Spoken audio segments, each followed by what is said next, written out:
안녕하세요. 오늘은 시대를 뛰어넘는 지혜가 담긴 책이죠. 공자의 논어 속 한 구절을 통해서 우리 자신을 한번 깊이 들여다보는 시간을 가져볼까 합니다.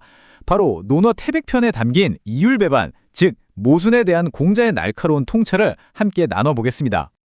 자, 본격적으로 시작하기 전에 우리 스스로한테 한번 솔직하게 물어볼까요? 과연 지금 나의 말과 행동은 얼마나 일치하고 있을까 하고 말이죠. 잠시 멈춰서 곰곰이 생각해 볼 만한 그런 질문인 것 같습니다. 근데 있잖아요. 이런 고민이 비단 오늘날 우리만의 것은 아니었나 봐요. 정말 놀랍게도 무려 2500년 전에 공자께서도 이 겉과 속이 다른 문제에 대해 아주 따끔한 한마디를 남기셨더라고요.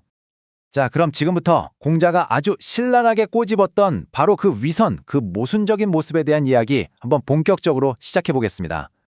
바로 이 구절입니다. 논어 태백편에 나오는 원문인데요. 광이부직, 동이불언, 공공이불신, 오부지지애. 와, 딱 봐도 한자가 많아서 좀 어렵게 느껴지시죠? 과연 이 안에 어떤 날카로운 의미가 숨어 있을까요? 이게 무슨 뜻이냐면요. 바로 이겁니다. 공자가 겉으로 보이는 태도랑 내면의 진실성이 다른 세 가지 유형의 사람들을 딱 지목하면서 나는 도무지 그런 사람들을 모르겠다 하고 아주 단호하게 선언하는 거예요. 그만큼 겉과 속이 다른 걸 정말 심각한 문제로 봤다는 거죠. 공자가 지적했던 이런 모순적인 상태를 딱 네 글자로 표현하는 말이 있습니다.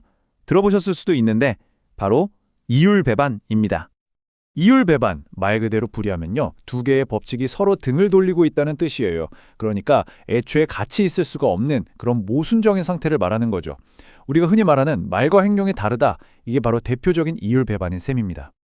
자, 그럼 공자가 구체적으로 어떤 유형의 사람들을 콕 집어서 난 정말 모르겠다라고 했는지 그 세 가지 유형을 하나하나 뜯어보겠습니다. 첫 번째는 광이부직입니다. 겉으로 보기엔 막 열정이 넘쳐요. 뭐든 할 것처럼 적극적인데 가만히 들여다보면 그 방향이 삐뚤어져 있고 정직하지가 않은 거죠. 열정이라는 건 참 좋은 건데 이게 잘못된 마음이랑 만나면 얼마나 위험해질 수 있는지를 딱 보여주는 대목입니다. 와, 이 슬라이드 한번 보세요. 광이라는 한자 정말 재밌지 않나요? 왼쪽에 개 견자, 오른쪽에 임금 왕자가 있잖아요. 이게 무슨 뜻이겠어요?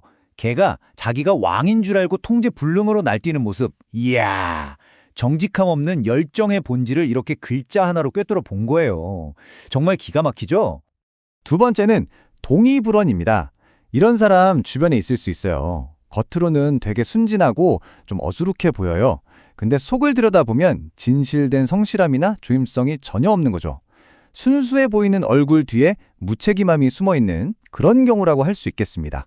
자, 마지막 세 번째 유형입니다. 공공이불신. 겉모습은 좀 촌스럽고 고지식해 보여요. 그래서 저 사람은 믿을 만하겠다 싶은데 실제로는 신의가 없어서 믿을 수가 없는 사람을 말합니다. 겉모습이 투박하다고 해서 그 속까지 진실한 건 아니라는 아주 날카로운 지적이죠.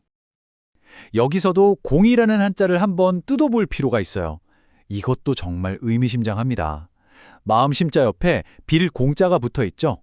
말 그대로 마음이 텅 비어 있다는 뜻이에요. 겉으로는 뭔가 정성을 다하는 척 하는데 사실 속은 텅 빈 상태. 와, 이 한자 하나에 그 모든 위선이 담겨 있는 것 같네요. 자, 이렇게 개념만 들으면 좀 딱딱할 수 있으니까요. 이제 아주 재미있는 이야기 하나를 통해서 이 교훈이 우리 삶에서 어떻게 적용되는지 한번 생생하게 느껴보는 시간을 갖겠습니다. 옛날 어느 마을에 도지라는 아주 힘있는 사람이 살고 있었습니다. 이 사람이 사람들 앞에서 막 목소리를 높여요. 우리 마을의 안정을 위해서 모두가 규칙을 따라야 합니다. 부정한 방법으로 돈을 벌어서는 절대 안 됩니다. 라고요. 와, 말만 들으면 정말 훌륭한 지도자 같죠? 하지만 그의 진짜 모습은 어땠을까요? 뒤에서는요, 남들 모르게 힘없는 농민들의 세금을 빼돌려서 자기 주머니를 채우고 있었던 겁니다. 말과 행동이 180도 다른 바로 그 이율배반의 전형적인 모습을 보여주는 거죠. 이때 이 사실을 알게 된 현명한 스승, 공윤이 도지를 찾아가서 따끔하게 한마디 합니다. 당신이 입만 열면 말하는 그 규율이 정말 중요하다면 당신부터 지키시오. 안 그러면 그 모순, 즉 이율배반 때문에 당신 자신은 물론이고 이 마을 전체가 망하게 될 것이오. 공윤의 이 날카로운 지적에 도지는 정말 큰 충격을 받은 것 같아요. 결국 그는 자신의 잘못을 깨닫고 마을 사람들 앞에 무릎 꿇고 진심으로 사과하면서 앞으로는 달라지겠다고 약속합니다. 자신의 모순을 똑바로 마주하는 용기, 이게 바로 변화의 첫걸음이었던 거죠. 자, 2500년 전의 공자의 지혜, 그리고 이 짧은 이야기가 지금 이 시대를 살아가는 우리에게는 과연 어떤 의미가 있을까요? 마지막으로 그 교훈을 한번 정리해 보겠습니다. 핵심은 아주 명쾌합니다. 첫째, 겉으로 보이는 태도랑 내면의 진정성은 같아야 한다는 것. 둘째, 우리 중에 완벽한 사람은 없잖아요? 그러니까 내 안의 모순을 발견했을 때 그걸 회피하지 않고 인정하고 바로잡으려는 용기가 정말 중요하다는 것. 그리고 마지막으로 진짜 신뢰라는 건 결국 꾸밈 없는 정직함과 성실함에서 나온다는 어쩌면 가장 당연한 진리입니다. 이야기 속에 나왔던 스승 공윤의 이 말이 저는 참 마음에 와닿더라고요. 사람은 모순될 수 있다. 맞아요. 우린 누구나 모순될 수 있습니다. 중요한 건 그걸 인정하고 바꾸려고 노력하는 바로 그 마음 아니겠어요? 그 마음만 있다면 누구나 더 나은 사람이 될 수 있다는 희망을 주는 말이죠. 오늘 우리가 함께 나눈 이 공자의 지혜를 하나의 거울이라고 생각해보면 어떨까요? 그 거울을 들어 오늘 나 자신을 한번 비춰보는 겁니다. 오늘 당신의 거울 속에는 어떤 모습이 보이나요? 부디 여러분의 말과 행동이 아름답게 하나가 된 그런 진실한 모습이 비치기를 진심으로 바라겠습니다.